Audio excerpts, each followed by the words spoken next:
कोणार्क सूर्य मंदिर एक अद्भुत स्थापत्य चमत्कार। समुद्र की लहरों के किनारे समुद्र की परछाइयों में खड़ा कोणार्क सूर्य मंदिर भारतीय वास्तुकला और आध्यात्मिकता का एक अनुपम उदाहरण है।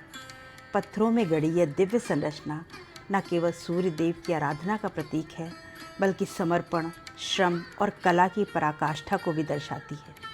इस मंदिर का हर कोना, हर शिलालेख और इसकी विशाल रथ रूपी संरचना उस युग की भव्यता और वैज्ञानिक दृष्टि को प्रकट करती है। और इसी संरचना की इतिहास और उसके शिल्प के बारे में एक नया म्यूज़ियम गढ़ा गया है, जो कि ठीक कोणार्क मंदिर के सामने है और इसको IOCL कंपनी के द्वारा बनाया गया है, अर्क क्षेत्र। और यहाँ पर आपको कोणार्क के इतिहास का पूरा वर्णन देखने को मिलेगा। कोणार्क के सभी तथ्यों का, उसके सभी मुख्य बिंदुओं का चित्र, उनके शिल्प, उनकी मूर्तियाँ यहाँ देखने को मिलेंगी। सुंदर पत्थर पर उकेरी हुई मूर्तियाँ यहाँ शिल्पकारों ने आपके लिए बना के रखी हैं। 50 रुपये का टिकट यहाँ है और आप इस म्यूज़ियम का, इस गैलरी का आनंद ले सकते हैं। यहाँ पर कोणार्क सूर्य मंदिर की पूरी रचना, उसका छोटा रूप यहाँ पर उपस्थित है, जिसमें संपूर्ण मंदिर है जैसा कि कभी वो पहले था। आज तो कोणार्क खंडित अवस्था में खड़ा है, लेकिन उसकी पूर्ण आकृति कैसी थी उसका पूरा मिनिएचर यहाँ पर उपलब्ध है। मंदिर के आसपास की भव्य इमारतें भी यहाँ पर अपने पूर्ण रूप में उपस्थित हैं। आप उसे देख कर के मंदिर की भव्यता का, उसके सौंदर्य का अंदाज़ा लगा सकते हैं। कोणार्क मंदिर जाने से पहले एक बार इस गैलरी में आना बहुत ज़रूरी है। आपको उसके इतिहास का, उसके रहस्यों का, उसकी कथाओं का थोड़ा अनुभव हो जाएगा। और उसके बाद जब आप मंदिर को देखेंगे तो आप उसको और अधिक अच्छी तरह से समझ सकेंगे।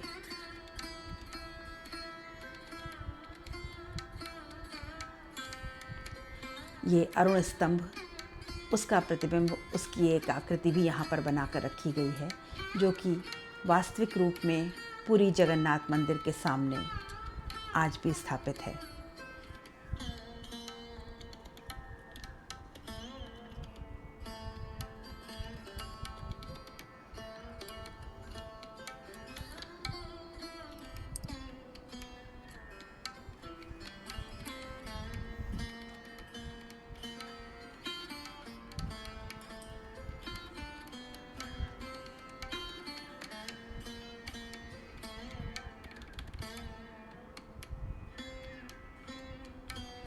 सुंदर पत्थर पर उकेरी हुई मूर्तियाँ, उसका उदाहरण, उसका नमूना भी यहाँ पर प्रस्तुत है।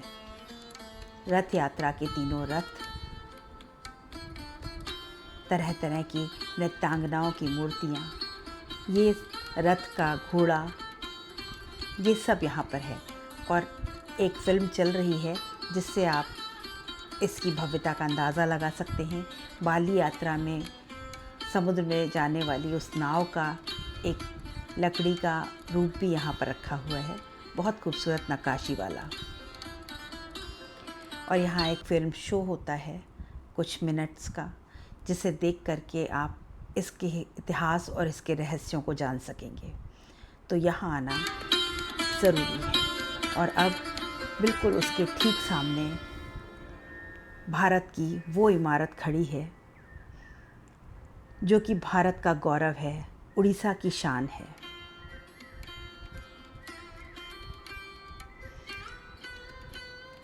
कोणार्क सूर्य मंदिर। इसके 12 चक्र समय के 12 महीनों का प्रतीक हैं और 7 सुसज्जित अश्व, जो कि अब है नहीं, जीवन की अविरल गति को दर्शाते हैं। यहाँ उसका मैप पूरा लगा हुआ है, उसके बारे में लिखा है, जिसकर पढ़कर आने वाले पर्यटकों को उसकी जानकारी होती है। जब सूरज की किरणें इसकी नक्काशीदार मूर्तियों पर पड़ती हैं तो ऐसा प्रतीत होता है मानो देवताओं का यह स्वर्णिम रथ स्वयं आकाश में गतिमान हो उठा। कोणार्क का सूर्य मंदिर मात्र एक पूजा स्थल नहीं, बल्कि भारतीय स्थापत्य कला, ज्योतिष और आध्यात्मिकता का जीवंत प्रमाण है। यह मंदिर अपने भीतर सदियों पुरानी कहानियों, किंवदंतियों और अनगिनत रहस्यों को समेटे हुए है। आज भी श्रद्धालुओं और पर्यटकों को समान रूप से मोहित करता है। यहाँ का वो पहिया, वो सनडायल आज भी वैज्ञानिकों को आश्चर्यचकित कर देता है कि किस प्रकार उस समय 700 सालों पहले कैसे इस तकनीकी का उदय हुआ, कैसे उन्होंने सूर्य की किरणों से समय को आंका।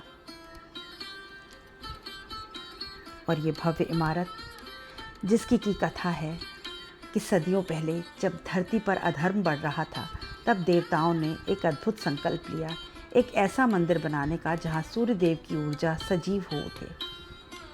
ओडिशा के कोणार्क में स्थित सूर्य मंदिर अपनी भव्यता और रहस्यमयी कहानियों के लिए प्रसिद्ध है।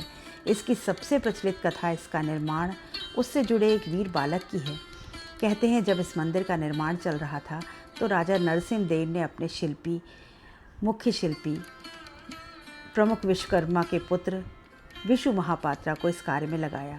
मंदिर का निर्माण 12 वर्षों तक चलता रहा, लेकिन अंतिम पत्थर को मंदिर के शीर्ष पर स्थापित करना असंभव हो गया। इसके बिना मंदिर अधूरा था और यदि समय पर यह कार्य पूरा न हुआ तो राजा सभी शिल्पकारों को मृत्युदंड देने का आदेश दे सकते थे। मुख्य शिल्पकार के पुत्र धर्मपद ने, जो कि मात्र 12 वर्ष का था, यह समाचार सुना और वहां पहुंचा। अपने पिता और अन्य शिल्पकारों को बचाने के लिए उसने उस जटिल कार्य को करने का निश्चय किया। उसकी प्रतिभा अद्भुत थी और उसने रातों रात उस अंतिम पत्थर को मंदिर के शिखर पर स्थापित कर दिया। पूरा मंदिर पूर्ण हुआ और इसकी भव्यता अद्वितीय थी, लेकिन बालक को भय था कि यदि राजा को यह ज्ञात हो गया कि यह कार्य एक छोटे लड़के ने कर दिखाया तो वे अन्य शिल्पकारों को अपमानित करेंगे, उन्हें दंड देंगे। अपने पिता और कारीगरों की रक्षा के लिए उसने मंदिर के शीर्ष से समुद्र में छलांग लगा दी, अपनी जान दे दी। आज भी यह कहा जाता है कि कोणार्क का सूर्य मंदिर उस बालक की अमर गाथा को संजोए हुए है।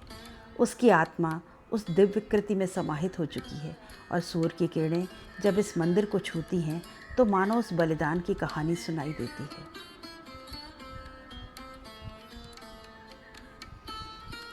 वो वीर बालक धर्मपद और उसका पिता विशु महापात्रा दोनों ही अमर हो गए। हालांकि ये कथा लोक ऐतिहासिक रूप से प्रमाणित नहीं है, लेकिन यह कहानी कोणार्क सूर्य मंदिर से जुड़ी सबसे प्रसिद्ध कहानियों में से एक है। मंदिर 4 भागों में विभाजित है: गर्भगृह, जगमोहन, नाट्य मंदिर और भोग मंदिर। गर्भगृह और जगमोहन आपस में जुड़े हुए हैं। नाट्य मंदिर कुछ मीटर दूरी पर है और दाहिनी तरफ भोग मंदिर के अवशेष देखने को मिलते हैं।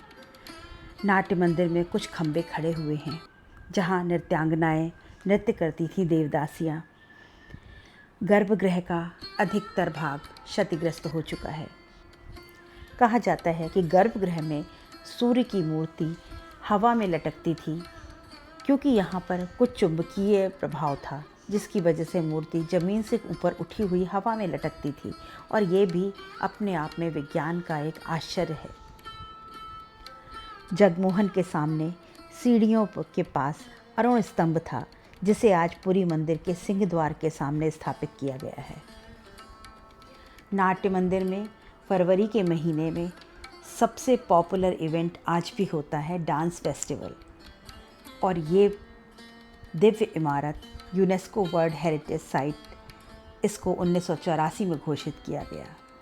भारत की प्राचीन धरोहर है ये, और उड़ीसा का मान है, उड़ीसा की शान है। और उड़ीसा का ये क्षेत्र अर्क क्षेत्र कहलाता है। नीलगिरी के क्लोराइड पत्थर और सैंडस्टोन से बनी ये इमारत भारत की धरोहर है, भारत के इतिहास का गौरव है। यहाँ पर उकेरी गई मनुष्य, राजसी जीवन, भगवान, पेड़ पौधे की अलंकृत मूर्तियाँ आपके हृदय में अपनी एक अलग ही छाप छोड़ देंगी।